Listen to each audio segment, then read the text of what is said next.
Kedua partai besar AS telah mengakhiri konvensi nasional masing-masing dan kampanye pemilu AS kini beralih ke kampanye di setiap negara bagian, terutama negara bagian kompetitif yang disebut swing state atau battleground state. Bagaimana jadwal dan agenda kampanye selanjutnya? Kita simak laporan Virginia dari VOA.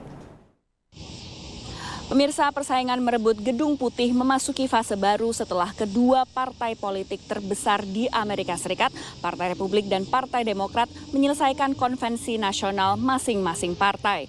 Partai Demokrat mengakhiri konvensi nasional mereka di United Center, Chicago, Illinois, Kamis malam waktu setempat dengan acara puncak penerimaan nominasi oleh Kamala Harris, Wakil Presiden Amerika Serikat yang sejak Juli menjadi kandidat Partai Demokrat menggantikan petahana Presiden Joe Biden yang mundur dari pencalonan kembali.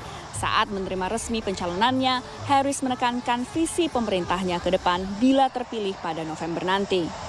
I promise to be a president for all Americans.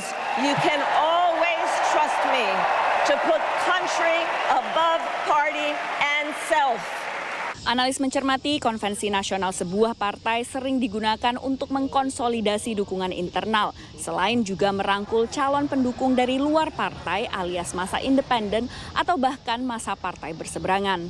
And I think you've seen with the Democrats drawing a very sharp contrast with the Republican Party and trying to present a very joyful face and an excited face.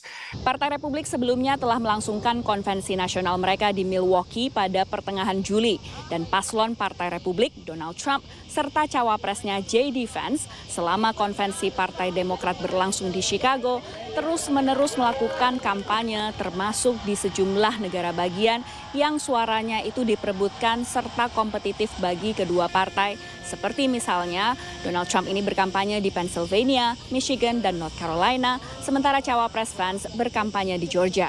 Kamala Harris undid the policies of Donald J. Trump. We bring Donald J. Trump back, we bring those policies back, we will get border security.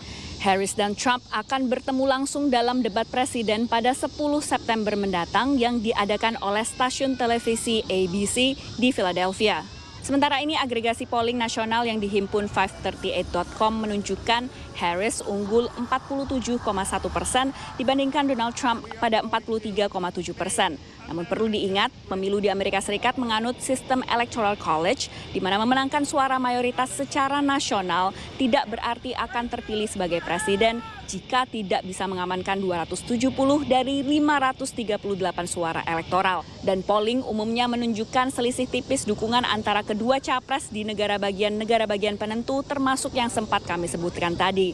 Usai menghadiri konvensi di Chicago, Wapres Harris kembali ke Washington DC, sementara Donald Trump Jumat waktu Amerika Serikat berkampanye di Arizona. Dari Washington DC, saya Virginia Gunawan dan tim VOA.